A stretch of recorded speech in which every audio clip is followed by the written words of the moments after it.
राधे राधे भक्तों, आप सभी का स्वागत है हमारे चैनल भक्ति अमृत रस में। आज हम लेकर आए हैं पावन पुरुषोत्तम मास महात्म्य कथा अध्याय 2। इस दिव्य कथा को श्रद्धा और भक्ति भाव से सुनिए और भगवान पुरुषोत्तम जी की कृपा प्राप्त कीजिए। तो चलिए शुरू करते हैं आज की पावन कथा। पुरुषोत्तम मास कथा के दूसरे अध्याय में नारद मुनि द्वारा मानव कल्याण के लिए भगवान विष्णु से इस पवित्र मास का महत्व और रहस्य पूछने का वर्णन किया है। श्री हरि इस मास को सबसे पावन बताते हैं और इसके व्रतों की महिमा का विस्तार से ज्ञान देते हैं। पुरुषोत्तम मास में भगवान विष्णु की आराधना करने का अत्यधिक महत्व होता है। मान्यता है कि ऐसा करने से अत्यंत शुभ फल की प्राप्ति होती है। पुरुषोत्तम मास महात्म्य कथा अध्याय 2। सूत जी बोले, हे मुनियों, जब राजा परीक्षित गंगा तट पर पहुँचे तब भगवान शुकदेव जी ने उन्हें श्रीमद् भागवत की अमृतमयी कथा सुनाई। उस कथा को सुनकर राजा परीक्षित को मोक्ष प्राप्त हुआ। इस दिव्य दृश्य को देखकर और वहाँ के पुण्य वातावरण का अनुभव कर मैं यहाँ आप सब के यज्ञ का दर्शन करने आया हूँ। आप जैसे ब्राह्मणों को देखकर मैं स्वयं को धन्य मानता हूँ। ऋषियों ने कहा, हे सूत जी, आपने जो भगवान व्यास के मुख से सुना है वह अत्यंत अद्भुत और दुर्लभ है। कृपा करके हमें वही कथा सुनाइए जो जीवन का सार है और जो मन को शांति दे और जो अमृत से भी बढ़कर हितकारी हो। सूत जी विनम्रता से बोले, मैं तो साधारण हूँ, परंतु आप महान ऋषि मुझसे प्रश्न कर रहे हैं, यह मेरा सौभाग्य है। सो कुछ मैंने आप अपने गुरु व्यास जी से सुना है, वही मैं आपको सुनाता हूँ। इसके बाद सूत जी ने एक पुरातन प्रसंग सुनाया। उन्होंने बताया, एक बार देव ऋषि नारद बद्रीनाथ के समीप स्थित नर नारायण के आश्रम में पहुँचे। वह आश्रम अत्यंत पवित्र और दिव्य था। वहाँ अनेक तपस्वी, सिद्ध और देवता निवास करते थे। चारों ओर हरियाली, फूल फल से लदे वृक्ष और पवित्र गंगा व अलकनंदा नदी की धारा उस स्थान को और भी सुंदर बना रही थी।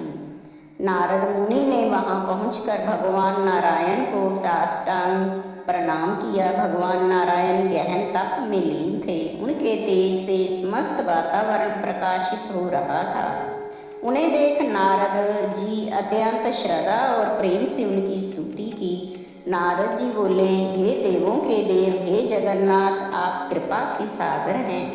आपका तप संपूर्ण प्राणियों के कल्याण के लिए है। कलयुग में जीव अज्ञान और विषयों में फंसे हुए हैं। ऐसे समय में उनके उद्धार के लिए कोई सरल और प्रभावी उपाय बताइए जिससे उनका कल्याण हो और उन्हें मोक्ष प्राप्त हो सके।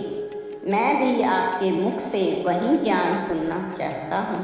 नारद जी के मधुर और करुणामय वचनों को सुनकर भगवान नारायण प्रसन्न हुए और बोले, हे नारद, तुम भगवान की महिमा को जानते हो, फिर भी लोक कल्याण के लिए पूछ रहे हो।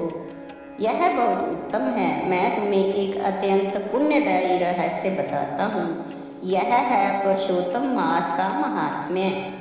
भगवान नारायण ने कहा, यह पुरुषोत्तम मास का अत्यंत पवित्र है। इसके स्वामी स्वयं भगवान पुरुषोत्तम है। इस मास में जो भी भक्त श्रद्धा से व्रत, जप, दान और पूजा करता है उस पर भगवान अत्यंत प्रसन्न होते हैं और उसे सभी कष्टों से मुक्त करा देते हैं। नारद जी ने पुनः प्रश्न किया, हे प्रभु, अन्य महीनों के देव तो मैंने सुने हैं, परंतु पुरुषोत्तम मास का रहस्य क्या है? इसमें क्या करना चाहिए?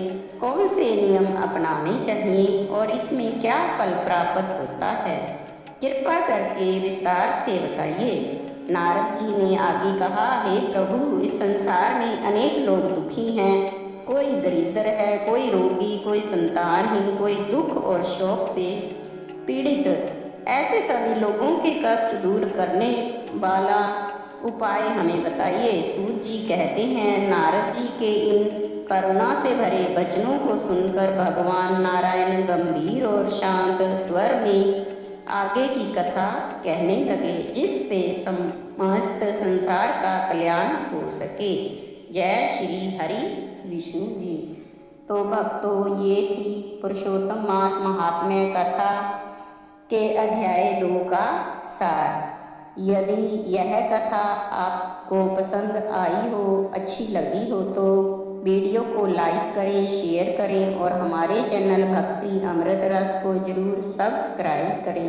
हैं पुरुषोत्तम मास कथा अध्याय 3 के साथ। तब तक के लिए राधे राधे। जय श्री हरि विष्णु।